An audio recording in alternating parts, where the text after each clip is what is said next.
Hola, bom dia, Carl Monson. It's slightly late. Sorry, I was just working on my days of the week to share with you. 1st of December, of course, and we're into that. And I hope I've got this right. Terça-feira, dia uma de dezembro.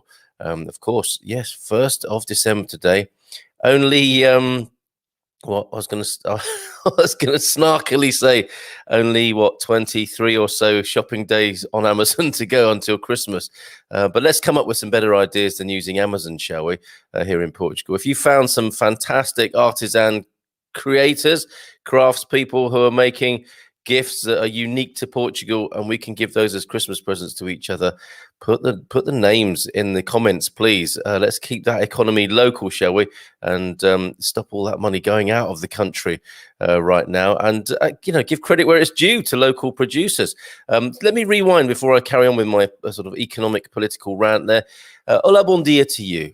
A slightly quieter, easygoing day, I would think, because it's the independent, a Restoration Day is what it's known as here in Portugal, and it is, of course, the 1st of December, which is always celebrated as a national holiday, marking the reinstatement of sovereignty after a period of Spanish rule between 1580 and 1614. It's become a bit of a running joke that almost 500-year-old historical event is celebrated fondly to this day, and that's why we are speaking Portuguese and not Spanish on this morning, and learning Portuguese instead of Spanish. I mean, some would say, not me, some would say it could be a little bit easier if we were learning Spanish, but no, I'm glad we're learning Portuguese. How's it going for you? Let me know how your Portuguese is doing. But it's a funny old public holiday today, isn't it? No intermunicipality travel, of course, this morning, until that restriction is lifted at, I think, in the early hours of tomorrow morning anyway.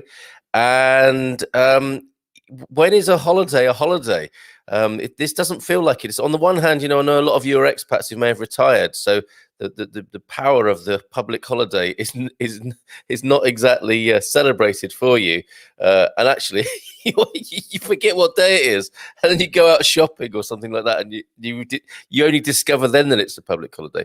And of course, within a pandemic where we've been having an enforced layoff for many people, the whole idea of a holiday seems a little bit hollow as well. But I mean, let's not be ungrateful for it.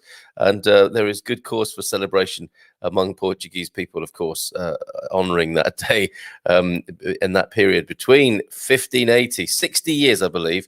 Yes, 60 years of Spanish rule between the 1580 and 1640, which I told you all about yesterday. Anyway, how are you doing this morning? Do let me know. I'm going to take it a little bit easy this morning in the holiday spirit. The day much the same as me, a beautiful one looking out the window here in the Aveiro district, although I tend to get the weather that corresponds to Coimbra. So let's have a look at the weather this morning, and let's see what it's going to be like in your part of the world today. As long as you're in Portugal, that is. I can see Elsa's in from North Wales. I can't stretch that far with the weather report, Elsa. Maybe you can tell me what's going on for you in North Wales there. It would be great to hear from you. So, okay, let's see now in the capital this morning, 11 degrees, partly cloudy, and it's going to be 3 days of sunshine. That's fantastic. A real contrast, actually. 3 days of sunshine, temperatures of 20, 18 and 16 degrees respectively for the next 3 days, including this one. And then the rain returns. There are 4 days of rain forecast. The temperature will drop suddenly on Friday, and it'll be a rainy weekend. So if you're going out, go out today, but obviously within the restrictions. And in Porto today, 10 degrees. Similarly, a beautiful day, 19 degrees, a bit cloudy tomorrow, and the rain coming a little sooner up there in the north. Rain forecast for 5 days after Thursday. Coimbra, let's have a look. 20 degrees, beautiful day today. 8 degrees at the moment, but 20 forecast. That fantastic Portuguese difference in temperature there, how it can rise from 8 to 20. in a day. That's going to happen today, Tuesday in Coimbra. A little bit more cloudy tomorrow, still 18 degrees though, and then the straight days of rain to follow. That may, of course, change. Keep checking in here as we look at the weather, only for indicative purposes, of course, subject to microclimate variations as well. But just to give you an idea, I think as well, a lot of people like this weather report as a vicarious pleasure. If you're not in Portugal, you can just remember how great the weather is here, generally speaking, as you make your plans to come here or return here as a Portuguese national at some stage. Faro, 15 degrees and overcast at the moment.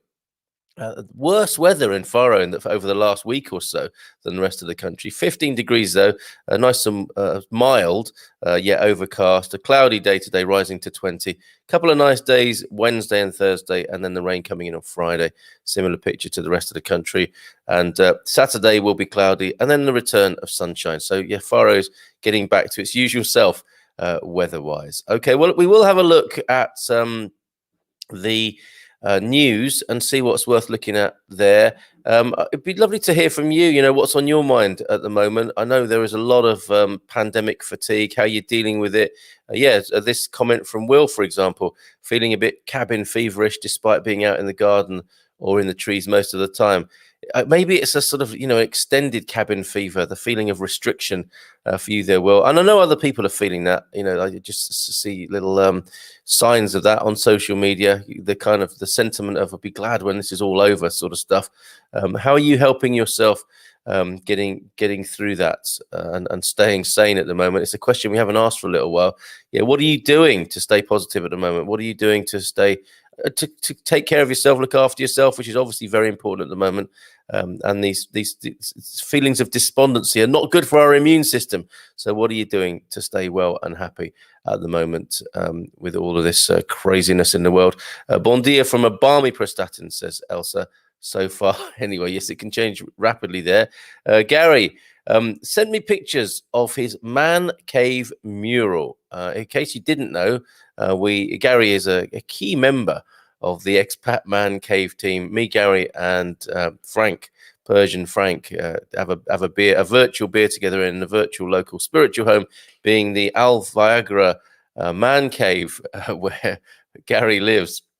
That's our spiritual home, and he's blessing it with the excellent skills of his brother Terence, a notable artist around Portugal, especially in the São Martinho de Porto, Silver Coast area.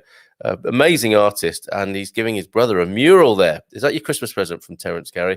Very impressive. Go to the Expat Man Cave if you want to see that. It's a magnificent sketch that you've shared so far. That's going to look amazing in there, Gary. And I'm looking forward to that being, maybe we visit it periodically on the Man Cave live transmission and see how it's coming along.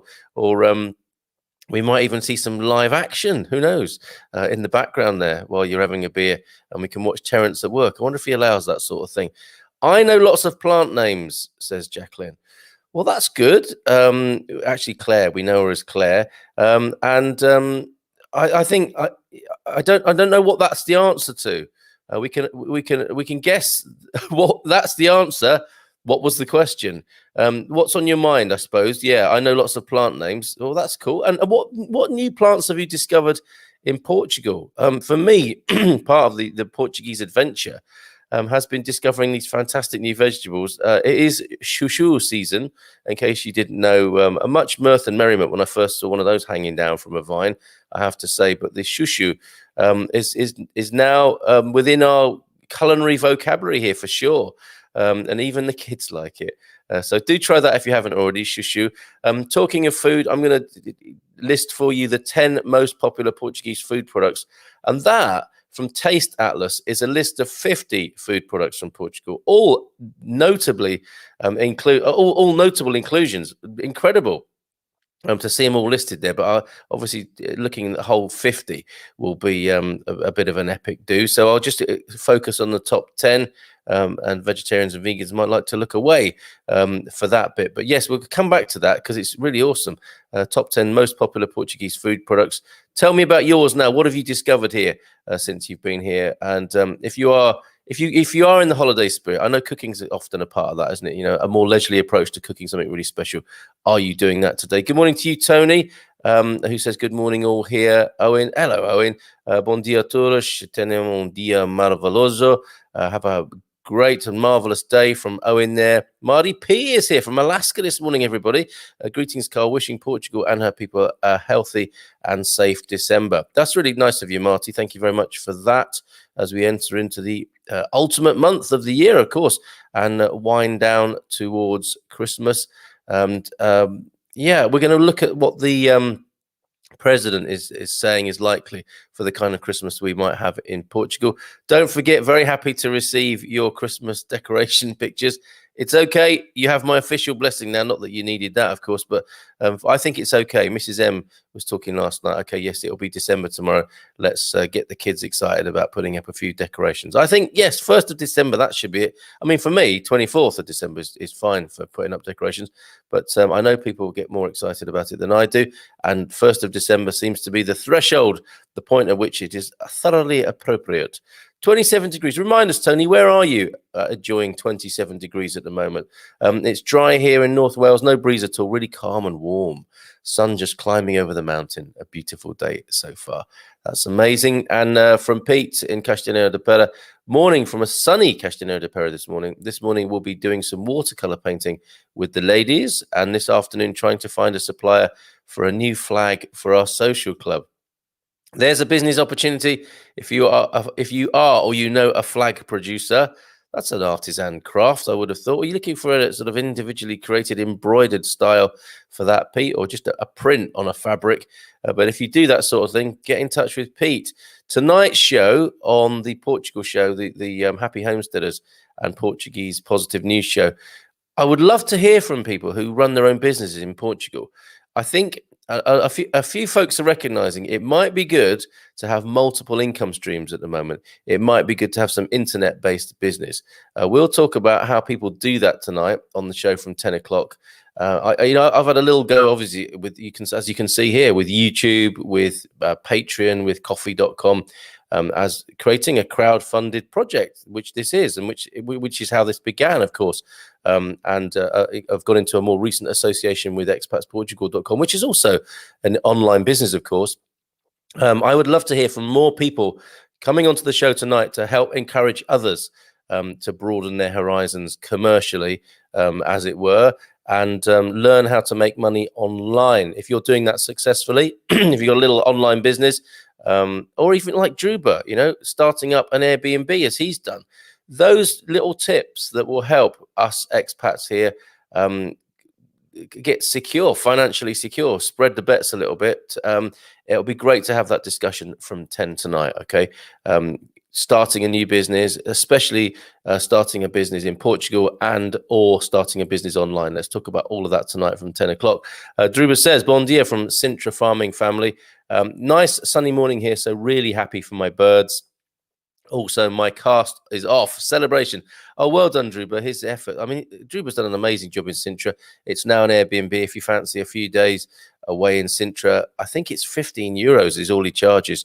It's a kind of hostel vibe, hanging out with a lovely Nepalese family there, and eating produce from their garden. So that sounds like not only a lovely place to stay and go and see Sintra, but also to learn a bit about homesteading. This fella knows how to grow vegetables, and he's got turkeys, chickens, and ducks as well there. If you want to learn a bit about husbandry, I'm sure Druba will give you a bit of an introduction. You might be able to feed the birds the morning you're staying there, which would be lovely. Gail Lynn, this is interesting. Listening to you biking and hiking. That'll be you, not me, of course, Gail. Cycling is such a lovely thing to do in Portugal. I haven't had a bicycle for years, but I bought one when I came here. In fact, it was my worst case scenario lockdown transport. And shamefully, as I've said before, it was a Spanish bike. Did you know that there is a massive renaissance in Portuguese bicycle manufacturing? They can't keep up with world demand. It's a really good part of the Portuguese economy. So that sounds fantastic, Gail. Tuned in via your smartphone, presumably having a listen whilst you're out biking and hiking. How lovely! If you can do it safely, tell us which part of Portugal you're in, or even if you're in Portugal, tell us where you're doing your biking and hiking. Exercise XBX. Also walking my doggy in nature, forest across the road. Sounds wonderful. This is so nice. Isn't it brilliant, the technology that allows you to go out with your devices and tune in. I'm so glad you do, whilst enjoying nature. What a lovely thing to do. Fantastic. That wasn't available in the old days, was it? When the family had to gather around the wireless and and tune in because it was plugged into the wall, and no doubt an aerial and all that sort of stuff, all within some of our lifetimes. I'll have you know. Fantastic, Claire. Fantastic, Gail. I've been keeping myself occupied, says Owen. Yeah, this is all about how we're coping with this, because I think I might have been a bit premature. And we were talking a few months ago about how to cope with all of this. I didn't imagine, did we, that we'd still be trudging on with it in December. So we should open up that conversation again. How are you taking care of your mental and physical health at the moment and keeping upbeat? Okay. So Owen here, restoring an outside oven and garden. That's good work. Far better than listening to mainstream media. I think I have to agree with you there, Owen. I haven't completely kicked my mainstream media habits. I do listen to, just keep in tune with the craziness, if nothing else, to remind myself of why it's a good idea to get away from it, if that makes sense. I think that could be arranged, Gary, referring to live mural painting on the Expat Man Cave. That's fantastic. Who's that fantastic American artist? Bob, isn't it? Bob so-and-so, Bob something or other, who does those beautiful pictures live in front of the camera. A real legend, just like Terence. So Terence could maybe assume live painting with Terence kind of vibe on a Friday night. What could possibly go wrong after a few Argus beers there in the man cave? Fantastic, Gary. Thank you. Speaking Portuguese, that's something you've been doing to stay sane. Interesting approach, I think, Claire. You asked what we're doing to relax. Absolutely. So thank you. Oh, I see. That may not be all at once, listening to me biking and hiking. They may be three separate activities. So that's your recipe for relaxation: biking, hiking, and listening to this show. Well, I'm glad to hear it. This is part of anybody's mental health regime. I never saw that coming. Bon dia, bad. Thank you, Gail, by the way. Bon dia, bad weather in Belgium today, but the rain is welcome. Shops can reopen today. Gianni, how long have the shops been closed, and are things looking up? We will have some good news to report on the pandemic figures in just a moment, after we've said hello to everybody. Bon dia to you, Joel Safira, up there in Porto. How you doing? And Tony, 27 degrees in Islamabad, Pakistan this morning. Good morning to you, mate, in Islamabad. Bon dia, my dear. Got the tree up in the garden. Okay, so you have a tree in the garden. With what? With some traditional... I've got in my mind, Sean, your tree, if it's going in the garden, I've got some quite traditional... simple lamps going in there. The yellow, green, blue and red light bulbs, maybe even hand painted. I don't know. You're quite a handy fellow, I understand, over there in the Castelo Branco district. So yeah, tell us more about your decor, if you will. A tree up in the garden. Interesting. Paul puts up the tree and decoration, says Elsa. He's halfway through. I'll take a pic when he's finished. Fantastic. Let's get in that Christmas spirit. A Christmas quiz on Thursday night here on our Portugal Calling webinar with Expats Portugal, and one of Jerry's legendary quizzes, folks, from 8 o'clock. And then we're throwing it open to the Ask Our Expats team. Getting in the festive spirit. It is our office Christmas party, and we're opening our doors to you from 8 o'clock. All welcome with a Portuguese Christmas quiz, i.e. questions about how people celebrate Christmas in Portugal, which will be a fun way to learn about that. Exactly, says Tony. Need to have, and thank you, Elsa. Yeah, looking forward to your picture. Exactly, need to have multiple streams of income, don't we? We do. Gone are the days of cradle to grave employment. Can you imagine, if you talk to a sort of millennial or a young person now and say, there was a time when it was possible to leave school, go into a job, into an industry, and stay there for your whole life. That must seem like such a strange and alien concept to young people. Now it's quite the opposite, isn't it? People can't keep up with the amount of income streams sometimes that they have. I know in Portugal, the economy relies on people having possibly a portfolio of part-time jobs, or a full-time job plus a part-time job, then the volunteering on top of that. Talking of volunteering, and based on our conversation yesterday, when we were very alarmed to hear that some of our folks in the community might be going hungry, and certainly realizing that others are going hungry around the country, be telling you about the Banco Alimentar against hunger. So you can volunteer for that. But yeah, Portuguese people, full-time job, part-time job, plus a bit of volunteering, hardworking people for sure. And I suspect as well a few sidelines, internet based and so on. So that's what we're talking about tonight, how to get into the whole multiple income stream thing, how to spread your bets and create safety financially. Not an easy or quick thing to do, but something worth considering, I think, as well. It is the realm of get rich quick schemes, isn't it? Which we do have to be very careful about. But clearly there are ways of making some extra cash online, which we should perhaps consider right now. Gail is in the, of course, yes, coastline around Ericeira and Mafra area. Do tell us more, Gail. What's a great thing to do there for our Portugal 100 list of things to see, visit, do, and enjoy in Portugal? What would you recommend specifically in your area to somebody who doesn't know? That'd be great, Gail, if you could let us know. Bon dia to you, Paulo Simões. How are you doing? Nice profile pic. Marty P. I think, is that Bob Villa? Is that a typo for Bon Dia? I don't know, Marty P. But let us know. Or is that some sort of coded message to another member of the community here? And I should mind my own business. My mental health. Trying not to read any news regarding politics in the morning, and it's not working. Sorry, Safaro. I've got more for you today, actually, which I think is appropriate and useful. Bon dia from Alpadrinha. Hello, Carl. How are you, mate? How are you doing there? How's your back? Let us know. Hope you're doing well. Paulo Samush, good weather in Braga. Just left grey, freezing Geneva. Okay, interesting, Paulo.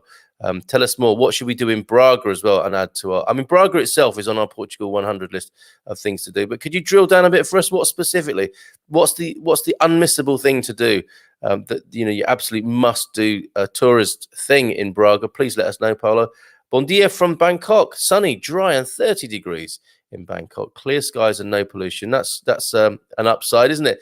Yes, we all have to think of virtual incomes for now. Looking forward to hearing your talk on that.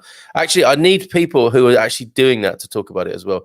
I've got a little bit of experience of some of the crowdfunding platforms, which I'll tell you about, but it'd be great to hear from other people tonight and a chance to promote your business. Actually, join us from 10 if you want to promote a business that you started since coming to Portugal, or one that you've transported. If it's an online business, presumably you've transported it to Portugal as well. So please come along and join us tonight from 10.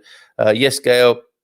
What is the weather like in Ericeira and Mafra? I quite fancy it. So there you go. A little bit of intel for Helen there as a possible base. Ericeira, Mafra, do tell us more, Gail. And yes, politics anywhere is a real downer. Do we... It's not Bon Dia, it's Bob Villa. Bob Villa, the American painter you mentioned, but weren't sure of his last name. Thank you, Marty P. I'm so sorry to have misunderstood you there.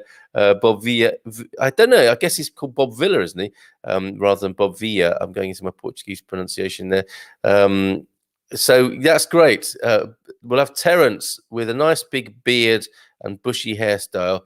Hopefully he can grow that or get the outfit to give us a live mural painting from the Expat Man Cave over there in Alviagra. Happy Independence Day from Anna. Or what is the greeting today? That's a good one. Safira, what should we say? Do we say Boa Feira today, a happy holiday, or is there a specific greeting to celebrate the very mentionable separation from Spain? How is this day celebrated? That's a great question. Thank you, Anna. Portuguese people here. What do you do? Do you ring up a Spanish friend and remind them? How is this day celebrated? There must be some food. If this is Portugal, there must be some food and drink associated with this day today. How is that done, Safira? Okay, so let's move on, shall we? We've got the 10 most popular Portuguese foods to come from what's it called? Taste Atlas. Cool site. Never seen it before, but that flashed up before me in my scrolling as I do social media. The tasteatlas.com from the 50 most popular Portuguese food products. We're looking at the top 10. But before we do that, and before we look at the food bank system in Portugal, in case you want to volunteer or contribute, let's just take a very quick look at the news and have a look at what. Oh, actually, let's do this bit first. The headline is over 5,500 Portuguese recover in last 24 hours as second wave levels out. Let's just do those numbers and see what's happening to give us cause for some positivity here. Much needed. Over the last 24 hours, 5,550 people have been pronounced recovered from positive diagnoses for the COVID-19, and unfortunately, the numbers in hospitals have increased once again. After 2 days in which the number of inpatients plummeted by 93 people, they have risen again by 16. So steps forward, but some back as well. A further 67 victims, unfortunately, have died, while new cases registered a total of 5,444. And there are 516 people in ICUs. But the good news is that the second wave of the virus in Portugal has been deemed to have passed its peak. Steadily, the number of new infections is being seen to reduce, and the high numbers recovering, many of which will have spent their entire period of isolation asymptomatic, are helping flatten the curve.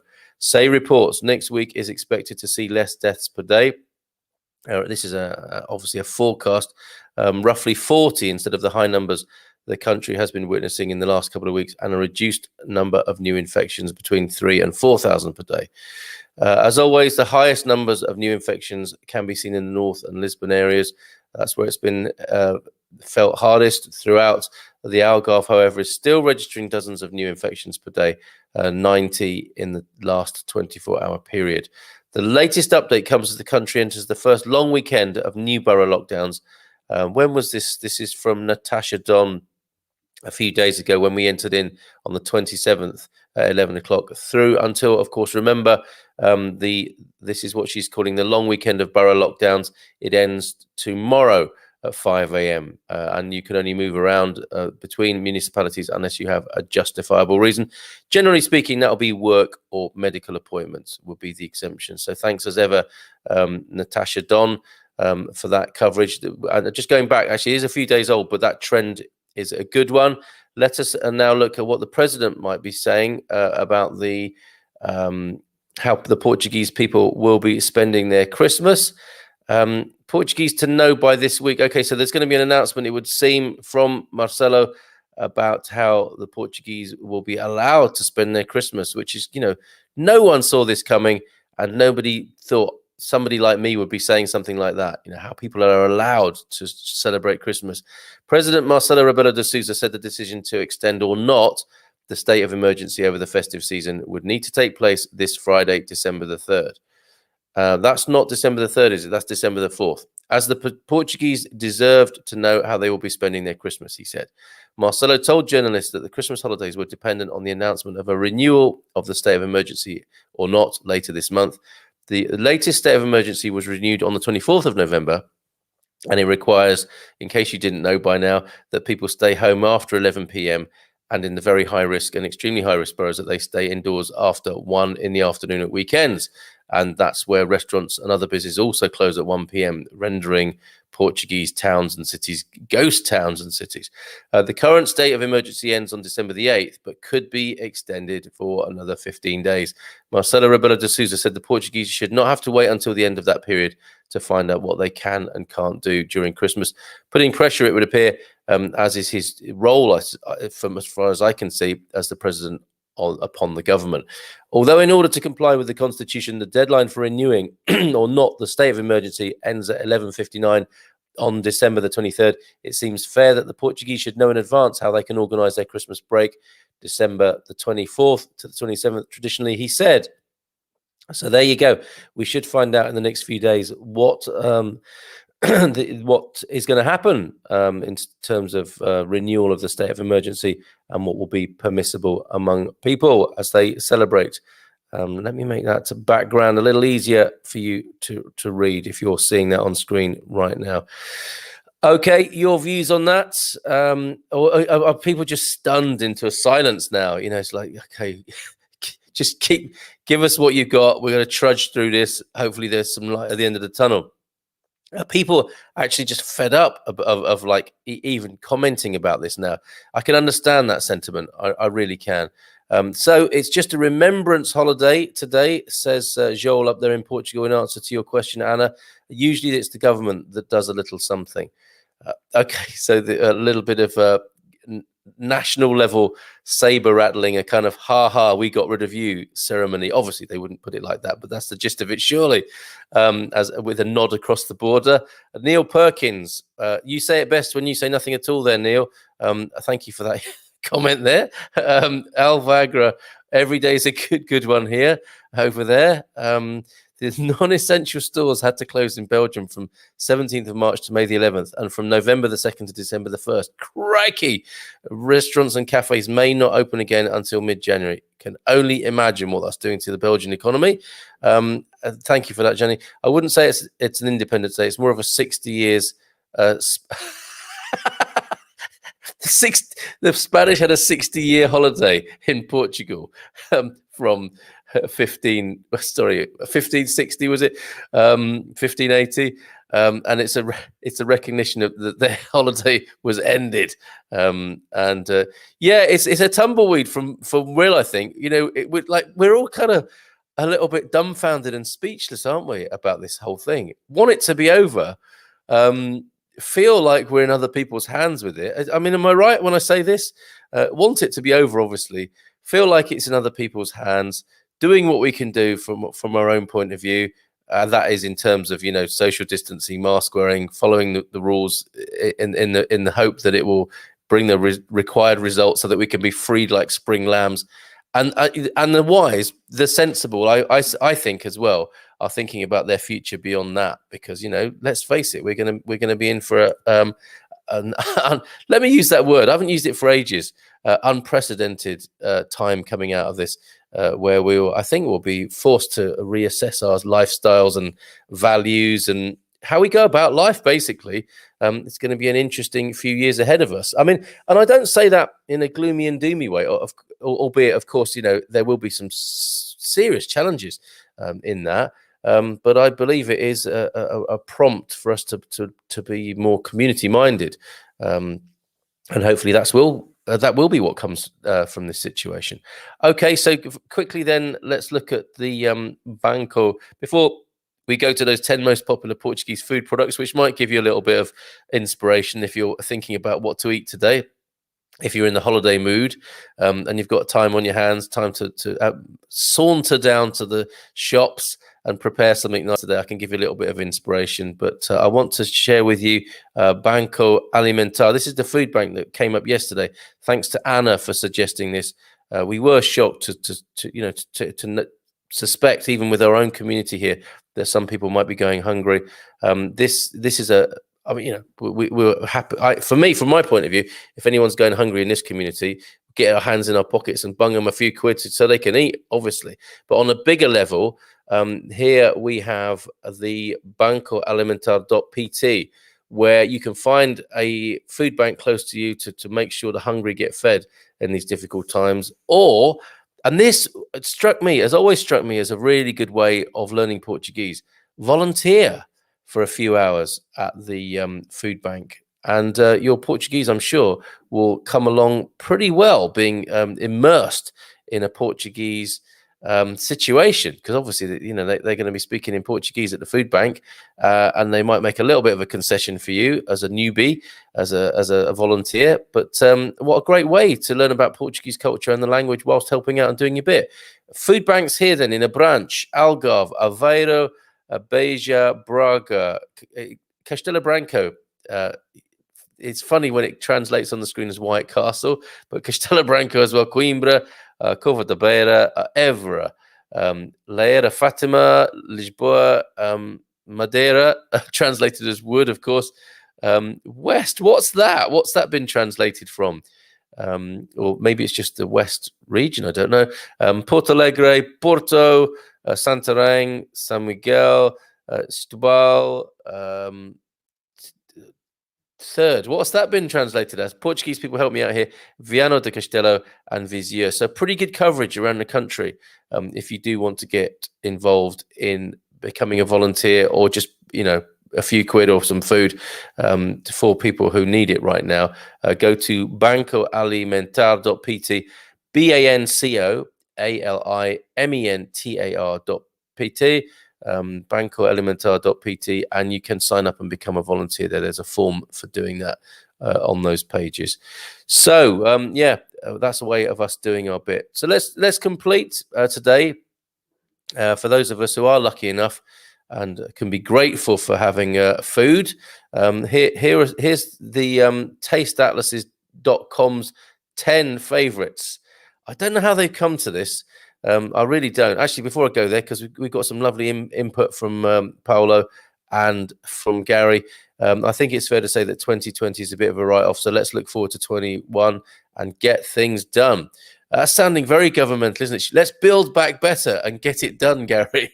The politicians, they nick all the best phrases, don't they? And make them sound like hollow cliches. But I agree with you. Let's look forward to 21, getting our sleeves rolled up and working together to create the world in the image in which we wish to see it. Be the change, as it were. In Braga, says Paolo, you can visit the city centre, the old city. You have the Zé de Braga, the cathedral, that is older than Portugal itself. What a beautiful description. Some museums and ruins in Braga, from the Celts through to the Romans, medieval period to recent architectural monuments, mainly from the Baroque period. Sounds marvellous. Also check Bon Jesus de Monte, the UNESCO World Heritage Site with the water-balanced funicular, one of the oldest in the world. That's amazing. Still in use as well. A funicular elevator, is that? And nearby you visit the city of Guimarães, a UNESCO World Heritage City. And of course, a lot of good food. Goes without saying here in Portugal. Fantastic. Just had my first client in my Photoshop since 1 month. It is weird. Oh, so I didn't realize that you were a professional photographer there, Gianni. So that's amazing. That's not going to keep a business afloat, is it? One client a month. That is extraordinary. Lots of love, and all our best to you in keeping your business afloat. Obviously, we know you're heading this way ultimately as well.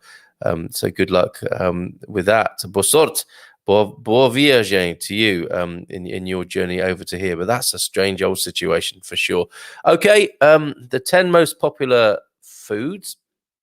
Let's have a look at those. And from Taste, thank you to Taste Atlas for these.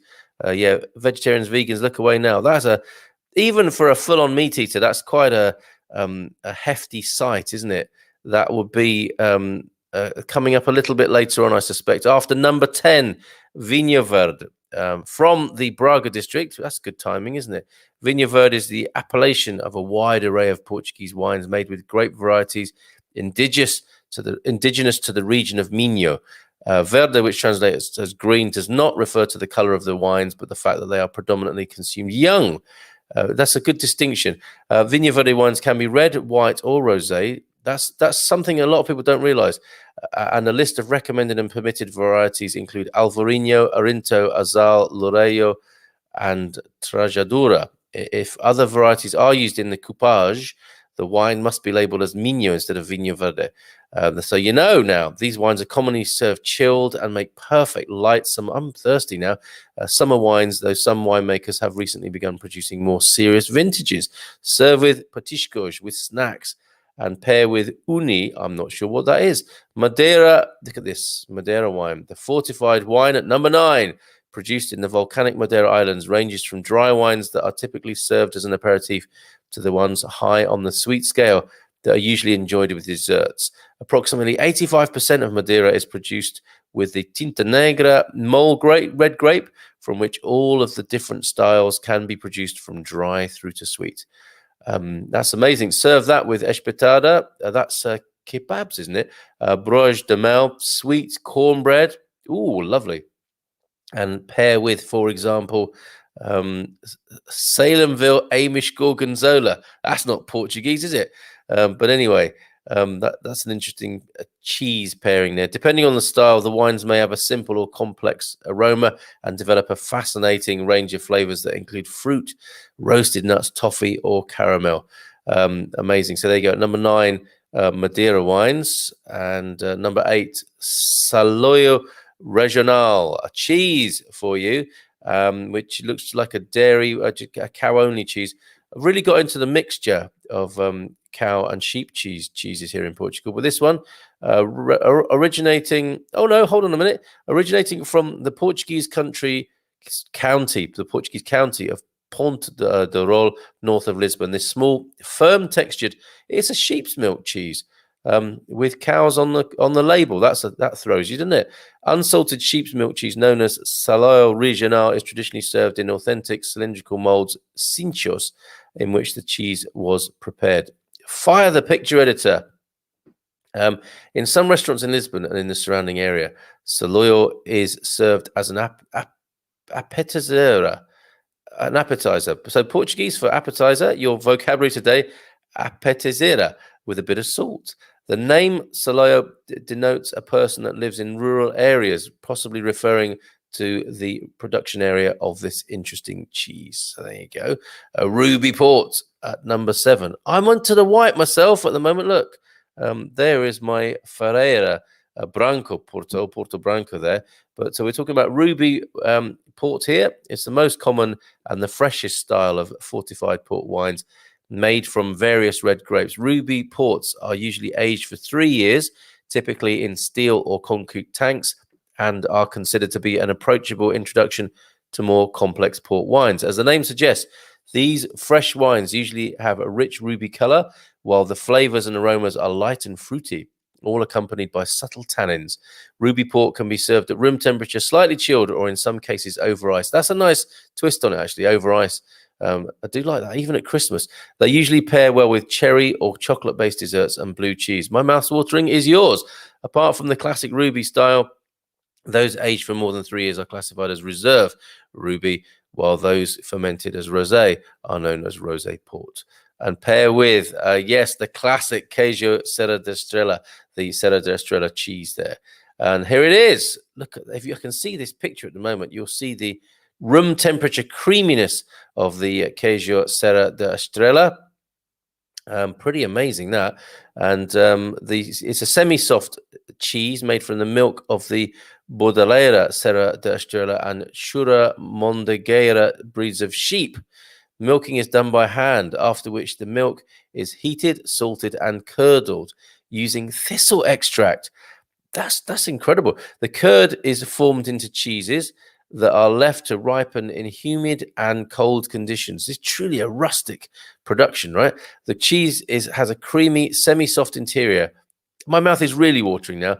That is yellowish white in color, whilst its flavor is clean, sweet, and slightly sour.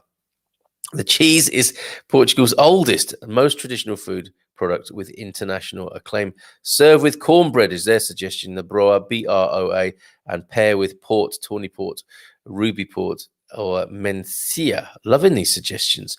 If you've ever been to, number 5 now, if you've ever been to Óbidos, you will have encountered this one. And look at that in a high-heeled glass. That's an interesting twist, isn't it? On what looks like a Grolsch bottle that fell into the fire. A high-heeled glass slipper, kind of like a Cinderella style. Ginja or ginginha, a traditional Portuguese sour cherry liqueur that is mostly associated with Óbidos and Alcobaça. But the drink is enjoyed throughout the country. And I have it down as a bit of a winter warmer, but obviously drunk all year round. It is also especially popular in Lisbon and the Algarve. The creation of the liqueur was inspired by the ancient recipes of Cistercian monks. Isn't it funny how there's often a religious person behind the creation of good alcohol, and only fresh natural products should be used with no artificial preservatives? The liqueur is typically ruby red, subtly sweet with strong cherry aromas, and is best served as an aperitif or a digestive, preferably neat in shot cups and with or without the alcohol-soaked cherry. Sometimes in a chocolate cup, right? And you eat the whole thing. Ginger can also work well in cocktails and remains a true hallmark of the region. It is greatly appreciated by locals and foreigners alike. Amazing. Let me just have a quick sip of water. Not got tea today, got a vitamin drink. I know what you're thinking. He's hungover. That's why he's got an effervescent drink. No truth in that rumor, I can tell you. And number 4, tawny port. Tawny is referred to, it's a variety of fortified port that is usually oak-aged for around 7 years, the reserva, but vintages may extend to 10, 20, and even over 40 years of age. These fortified red wines, I love that long-sightedness of booze producers, thinking that something will be drunk in over 40 years' time. That's really amazing. That's as close as we come, I suppose, to the Native American traditions of 7 generations, isn't it? Here's some booze for you for 40 years' time.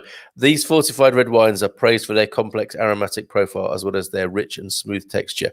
Usually amber and often sweet, tawny ports display an array of different aromas that typically include a nutty combination of toffee and caramel, coffee, vanilla, dates, ripe red, and dark fruit, figs or prunes. Amazing. Serve with baklava, mooncake, Chinese mooncake, baba de camelo. Oh yes, camel dribble, Christmas pudding, and the Gundel Palace. These are real gourmets who write this, aren't they? Gundel Palacinta, and pair with Parmigiano Reggiano. The Galao at number 3. Look at that. Portugal's closest drink to the latte. Served there with, I just want to read this to you. Bear with me. It's been a leisurely one. We are going way over time. I understand if you've got to go, but I just want to do the top 3 now, and we'll be on our way. The Portuguese coffee combines a quarter espresso with 3/4 of foam, not a quarter of an espresso, but a quarter of it is espresso, with 3/4 of foamed or steamed milk, and it's typically served in a tall glass.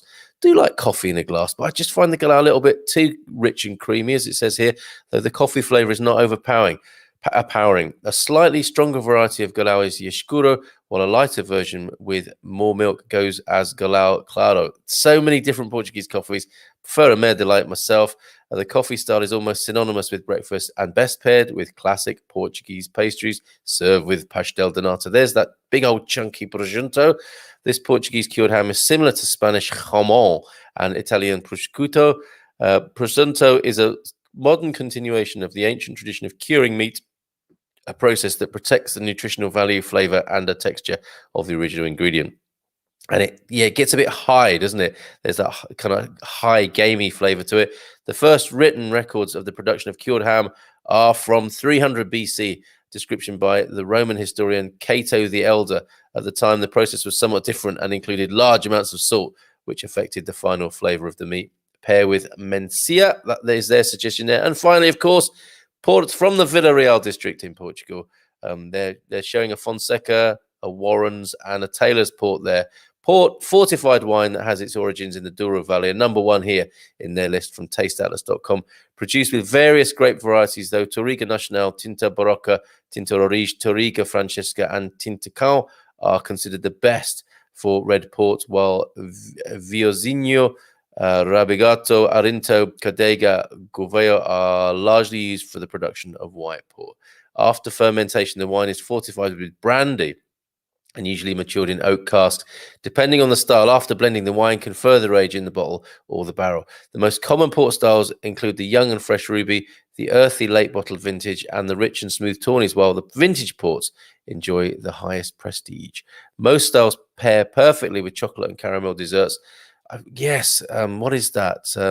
Let creme, the cream caramel. What's the one with the sugar encrusted top? Do love that here in Portugal with a port. That sounds fantastic. While aged varieties go exceptionally well with nuts and richly flavored blue and washed rind cheeses.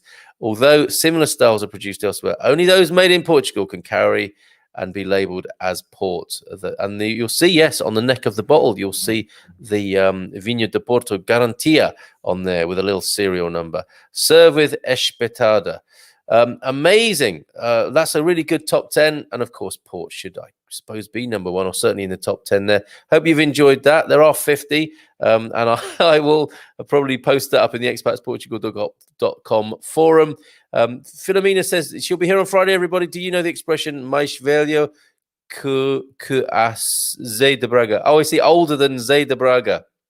That's a really good phrase to know. Be careful how you use it, though. You don't want to slap around the face. Bon dia. It snowed in Zurich last night, says Thomas Malfa. Actually, more of a slush fall. Not very Christmassy, that, is it, Thomas? You want some of that light, fluffy stuff, don't you? But great to hear from you, Thomas, in Zurich. And I think we may have a couple more comments to share before we head off on our way. Served like butter. Taste divine. Sarah Gistrella cheese. The best desserts cakes were made in monasteries. For example, pastel de nata is one of those desserts. They are called pasteleria conventual. Sorry, all this mouth-watering has started to make me cough as well now. Christmas in Belgium, in your garden, you can come together with 4 people, but the guests are not allowed to go to the toilet inside, and everyone has to be home by midnight. That sounds awful, doesn't it? I'm so sorry to hear that, Shani, and I hope we can improve on that here in Portugal.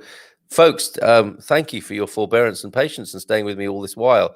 See you tonight for that Happy Homesteaders Portuguese Positive News Show, where we'll be talking about income streams online and starting a business here in Portugal. And join me if you've done that. Take care. Bye for now. Abraços, beijinhos. Ciao, ciao.